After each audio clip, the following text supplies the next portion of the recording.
Intensive revision గడువు పొడిగించారు.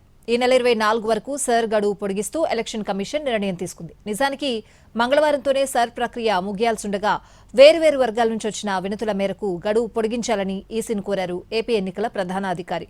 దీంతో ఈ నెల 24 వరకు సర్ గడువును పొడిగిస్తూ ఆదేశాలు జారీ చేసింది ఎలక్షన్ కమిషన్ ఆఫ్ ఇండియా.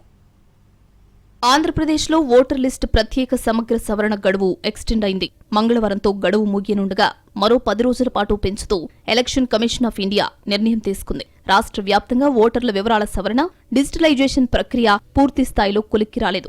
ఒకవైపు సాంకేతిక సమస్యలతో ఓటర్ల వివరాల డిజిటలైజేషన్ ప్రక్రియలో అనేక అవాంతరాలు ఎదురయ్యాయి. రాష్ట్రంలో సర్ గడువు పొడిగించాలని కోరుతూ ఈసీఐకి ఏపీ ప్రధాన ఎన్నికల అధికారి వివేక్ యాదవ్ సోమవారం లేఖ రాశారు. ఓటర్ల నుంచి ఎన్యూమరేషన్ పత్రాల స్వీకరణ, డిజిటలైజేషన్ కోసం 10 రోజుల పాటు గడువు పొడిగించాలని కోరారు. వివిధ రాజకీయ పార్టీలు, కొన్ని జిల్లాల కలెక్టర్ల నుంచి వచ్చిన వినతులను ప్రస్తావించారు. దాంతో ఈసీ 10 రోజుల పాటు అదనపు గడువు ఇచ్చింది. ఈ నెల 24 వరకు ఇంటింటి సర్వే కార్యక్రమం కొనసాగుతుందని తెలిపింది. 31న ముసాయిదా ఓటర్ల జాబితాను ఈసీఐ విడుదల చేయనుంది. ఆగస్టు 30 వరకు అభ్యంతరాలను స్వీకరించి అక్టోబర్ 3న ఓటర్ల తుది జాబితాను వెల్లడించనుంది. పోలింగ్ స్టేషన్ల హేతుబద్దీకరణ, పునర్వ్యవస్థీకరణ జూలై 24లోగా పూర్తి చేయాలి. ఇప్పటికే 90% పైగా డిజిటలైజేషన్ ప్రక్రియ పూర్తయింది. కొన్ని జిల్లాల్లో 100% పూర్తయిందని వివేక్ యాదవ్ తెలిపారు.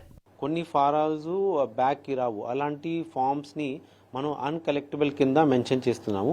అన్కలెక్టబుల్ అయితే డెత్ ఉండొచ్చు, పర్మనెంట్లీ షిఫ్టెడ్ ఉండొచ్చు, ఆల్రెడీ ఎన్రోల్, ఇలాంటి కేటగిరీస్లో అది రిఫ్లెక్ట్ అవుతుంది. ఒకసారి ఏఎస్డబ్ల్యూడి ఈసీఐ గైడ్ లైన్ ప్రకారం రెడీ చేసుకుంటే కరెక్ట్గా ఇలాంటి కేటగిరీలో ఎంతమంది ఉన్నారు మేము చెప్పగలుగుతాము. సో రైట్ నౌ డిజిటైజేషన్ శాతం చూస్తే 99% అయిపోయింది. 13 డిస్ట్రిక్ట్స్ వాళ్ళు ఇప్పటికీ 100% పూర్తి చేయగలిగారు. సవరించిన షెడ్యూల్ను అధికారులకు తెలియజేయాలని ఈసీఐ ఆదేశాలిచ్చింది. సవరించిన షెడ్యూల్కు విస్తృత ప్రచారం కల్పించాలని సూచించింది. రాజకీయ పార్టీలకు కూడా షెడ్యూల్ను లిఖితపూర్వకంగా తెలియజేయాలని స్పష్టం చేసింది.